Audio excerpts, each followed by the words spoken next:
আমাদের একটা ঠুনকো অজুহাত আছে। ঠুনকো অজুহাতটা হচ্ছে যে আমি যদি কথাগুলো বলতে চাই, এই গানটার ভিতরে কি আছে, এই গানের ব্যাপারে কথা বলতে গেলে আমি গানটা না শুনলে বুঝবো কেমন, এই জন্য গান শোনা দরকার আছে। এটা আমাদের একটা ঠুনকো অজুহাত, যেটা আমাদের এই বর্তমান তাহিরি সাহেব এটাকে প্রচলন করে।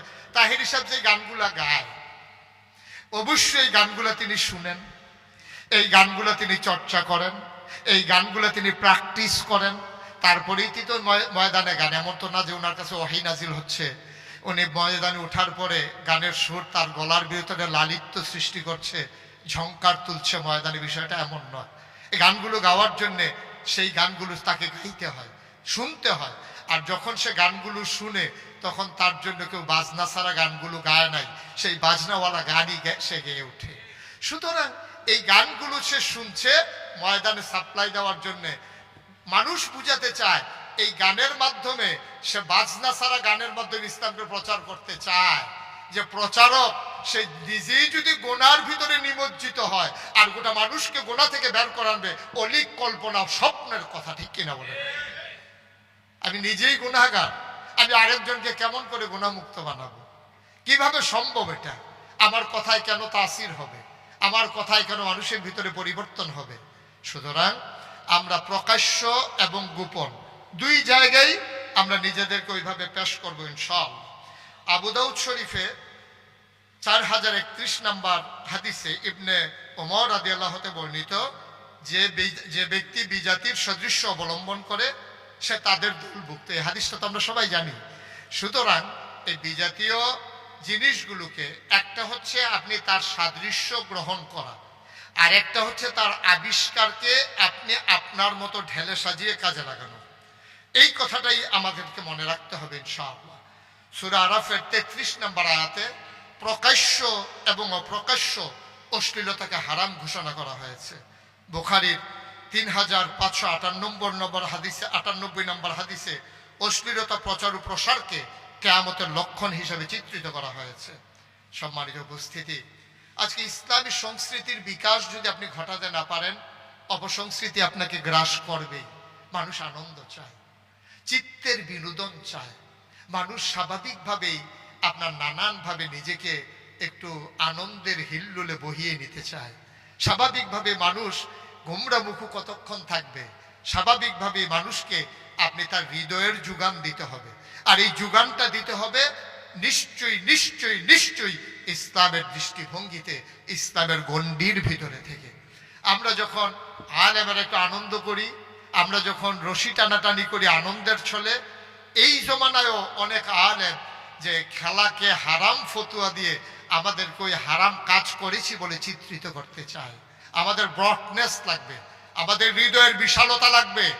একজন কলেজের প্রিন্সিপাল, সে যত টাকা বেতন পায়, আমাদের একজন ফাজিল মাদ্রাসার প্রিন্সিপাল সমান স্কেল, একজন কামিল মাদ্রাসার প্রিন্সিপাল ভালো বেতন পায়, একজন দাখিল মাদ্রাসার সুপার সে ভালো বেতন পায়, কিন্তু লাইফস্টাইলটা চেঞ্জ হয়ে যায়। লাইফস্টাইল চেঞ্জ হয়ে যায় কারণ ওরা নিজেদেরকে প্রকাশ করে যে একজন সুন্দর মানুষ হিসেবে, আর আমরা নিজেরা নিজেদেরকে একটা গণ্ডির ভিতরে আবদ্ধ রেখে আমাদের হীনমন্যতার প্রকাশ ঘটাই। সুতরাং আলোচনার শেষান্তে শুধু এভাবে বলি, আজকে আপনি হয়তো জানেন না যে এই সোশ্যাল মিডিয়ার জন্যে গোটা বিশ্ব আজকে কত কোটি টাকা, কত হাজার হাজার ডলার আজকে ব্যয় করা হচ্ছে। অনেক আগের জরিপ যদিও, যে মিডিয়ার জন্যে আপনার গোটা পৃথিবীতে প্রায় 40,000 কোটি মার্কিন ডলার, 40,000 কোটি মার্কিন ডলার একেবারে সামান্য সময়ের জন্য ব্যয় করা হয়। টোটাল পৃথিবীতে আজকে অনেকগুলো চ্যানেল আছে। আমেরিকাতেই আপনার চ্যানেল আছে 1673টা চ্যানেল, সেখানে 83টা হচ্ছে ধর্মীয় চ্যানেল, ইহুদিদের, খ্রিস্টানদের, হিন্দুদের, বৌদ্ধদের, জৈন, পার্সি, বিভিন্ন ধর্মের যারা ধারক বাহক সরাসরি তারা আপনার লিড করে, সরাসরি তারা প্রমোট করে, এমন চ্যানেল আছে আপনার 1673টার ভিতরে 83টা। আপনি ভারতের যে চ্যানেলগুলো আপনি দেখবেন সবগুলো চ্যানেল কোনো না কোনো একটা ইজম নিয়ে, কোনো না কোনো একটা মতাদর্শ নিয়ে এইগুলো প্রতিষ্ঠা করা হয়েছে। সেই তুলনায় গোটা মুসলিম বিশ্বে আপনি 800 কোটি মানুষের ভিতরে যেখানে 200 কোটি মানুষ মুসলমান, আমাদের কয়টা চ্যানেল আছে? আমাদের কয়টা চ্যানেল আছে? মধ্যপ্রাচ্য কেন্দ্রিক আল ফাজার একটা চ্যানেল আছে, মধ্যপ্রাচ্য কেন্দ্রিক কাউসার একটা চ্যানেল আছে, যেগুলো আরবি ভাষাভাষী। ওনারা চিন্তা করে মধ্যপ্রাচ্য কেন্দ্রিক গোটা বিশ্ব নিয়ন্ত্রণ করতে পারে, গোটা বিশ্বের মানুষের কাছে তুলে ধরতে পারে। আমাদের কয়টা চ্যানেল আছে? একটা চ্যানেল। ধর্মীয় দৃষ্টিকোণ থেকে মুসলমানরা তৈরি করেছে, একটা চ্যানেল নয়। আমি বারবার যেখানেই কথা বলেছি, আমি বারবার বলেছি, প্রতিটি আলেম ইমামের পাশাপাশি একজন সংবাদ কর্মী হন, প্রতিটি আলেম ইমামের পাশাপাশি একজন সোশ্যাল মিডিয়ার অ্যাক্টিভ একজন পার্সন হন।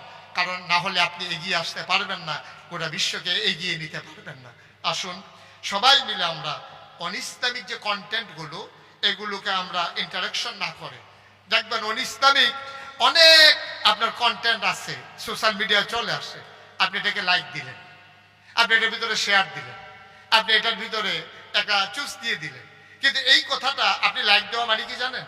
আপনি লাইক দেওয়া মানে হচ্ছে আপনার যারা ফলোয়ার, আপনাকে যারা দেখেন, আপনার যারা ফ্রেন্ড, আপনার সাথে যারা সম্পৃক্ত, আপনার লাইক দেওয়া জিনিসটা তার কাছে চলে যাবে। তাইলে আপনি লাইক দিয়ে কি করলেন? আপনি অনইসলামিক জিনিসগুলো তাদের কাছে পৌঁছে দিলেন। আপনি হাসির ছলে কেন লাইক দেবেন? আমরা যথেচ্ছ কেন ব্যবহার করতে পারছি না? আপনি ঢাকা যাচ্ছেন, এটা সোশ্যাল মিডিয়ায় লেখার কি হলো? আমরা কি বুঝি ব্যবহার কাকে বলে? ঢাকার পথে রওনা, দোয়া চাই সবার। উনি এভারেস্টে যাচ্ছেন, উনি এই যে এভারেস্ট জয় করে আসবেন, সবার কাছে দোয়া চাই। ঢাকার পথে রওনা, দোয়া চাই সবার। হ্যাঁ, পিছন দিক দিয়ে হ্যাঁ দোয়া ফিয়ামানিল্লাহ, ফিয়ামানিল্লাহ, আলহামদুলিল্লাহ, ভালোভাবে বেঁচে আসেন, এই চলছে কমেন্ট। এটা তো হাসির খোরাক হচ্ছে ভাই। আপনি ঢাকা যাবেন, এটা কেন আপনি লিখবেন? কেন আপনি জানাবেন? আপনি কি জানেন আপনার পেছনে মানুষের দুইটা চোখের বাইরে সোশ্যাল মিডিয়া অনেকগুলো ডিভাইস আপনাকে ফলো করছে? আপনি কেন লিখলেন এটা? আপনি নিজেকে নিজে জানান দিলেন, আমাকে ধরতে চাইলে ঢাকা আসেন, আমি আসতেছি। আমাকে যদি পুলিশ অ্যারেস্ট করতে চান, ঢাকা চলে আসেন, আমি ঢাকায় আসতেছি। কোথায় অবস্থান করবো? বাইতুল মুকাররমের উত্তর গেটে আছে, এটাও বলে দেয়। কয় নাম্বার সিঁড়িতে আছে, এটা শুধু বাকি বাসে বলার। আস্তাগফিরুল্লাহ। আপনারা দয়া করে সোশ্যাল মিডিয়ার এই যথেচ্ছা ব্যবহার আমরা করব না।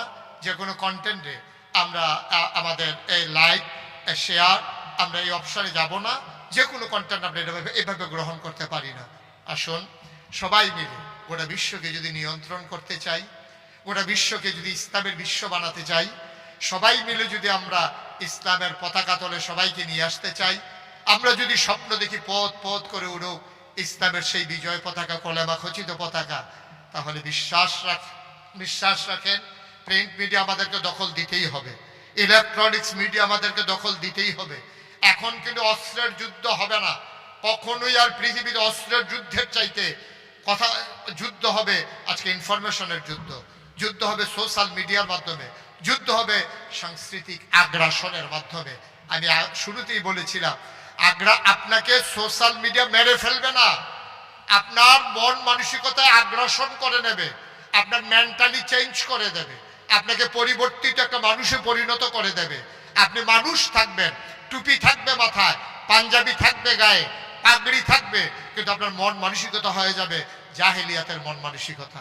সুতরাং যেটা হচ্ছে আজকে আফসোসের সাথে বলতে হয়, সোশ্যাল মিডিয়ার সুবাদে যেমন করে আমরা নানান আউল ফাউল বাউল বক্তাদেরকে ময়দানে প্রমোট করছি, সেই জায়গায় দেখলাম গতকালকে আমি দেখেছি যে আমি এই বিষয়ে একটু ঢুকেছিলাম যে কোনো কিছু পাওয়া যায় কিনা, দেখলাম সেখানে দুইজন বাউল শিল্পী মহিলা তাহিরি সাহেবের নাম নিয়ে বলতেছে যে আমাদের বক্তা অনেক আছে যারা বক্তব্য রেখে টাকা নেয়, তারা যেন নর্দমার কিট খায়। ওই বাউল বক্তা মানে বাউল যিনি শিল্পী মহিলা, তিনি ফতুয়া দিচ্ছেন যারা এই আপনার ওয়াজ করে টাকা নেয় তারা যেন নর্দমার কিট খায়। আমাদের তাহেরি ভাই এই যে ওয়াজ করে উনি দিয়ে আসে, আনে তো নাই, উনি দিয়ে আসে। কত সুন্দর ওয়াজ করে আমাদের তাহেরি ভাই, যাদের কণ্ঠে এই ধরনের। আমাদের দেশের একজন রাজনীতিবিদ বলেছিলেন, যখন দেখবে যে ভারত আমাকে প্রশংসা করে তখন মনে করবা আমি আর বাংলাদেশি নাই। সুতরাং যখন ওরা প্রশংসা করে, নিজুম মজুমদারের মতো মানুষ যখন তাহেরির প্রশংসা করে, তখন বুঝতে হবে উনি আর ওনার মাঝে নাই, উনি ওনাদের মাঝে বিলীন হয়ে গেছে। আসুন সবাই মিলে স্বকীয়তায় নিজেদেরকে উদ্বুদ্ধ করি। যেমন করে আফসোস করে ইকবাল বলেছিলেন, ইসরাবে রঙ্গ বুকু গুলিস্থা সমঝা হেতু আহায় নাদান কাকশকু আসিয়ান সমঝা হেতু। আহারে আহারে, তুমি কাটা বৃক্ষকে, হ্যাঁ কাটা বৃক্ষকে তুমি ফুল বাগান মনে করো, আর দুদু মরিচিকাকে মনে করো পানির ফোয়ারা। সুতরাং এই চাকচিক্য পৃথিবী কখনোই আমার জন্য সুন্দর পৃথিবী নয়। আসুন সুন্দর পৃথিবী বিনির্মাণে আজকে ইমাম সাহেবেরা আমরা আমাদের মতো করে ভূমিকা রাখি। আমরা ব্যবহার করব সোশ্যাল মিডিয়াকে ইসলামের কল্যাণে, ব্যবহার করব ইসলামের প্রচার প্রসারে। সবার জন্য দোয়া করি, সবার কাছে দোয়া চাই। আবারও দেখা হবে কোনো এক ময়দানে। আসসালামু আলাইকুম ওয়া রাহমাতুল্লাহি ওয়া বারাকাতুহু।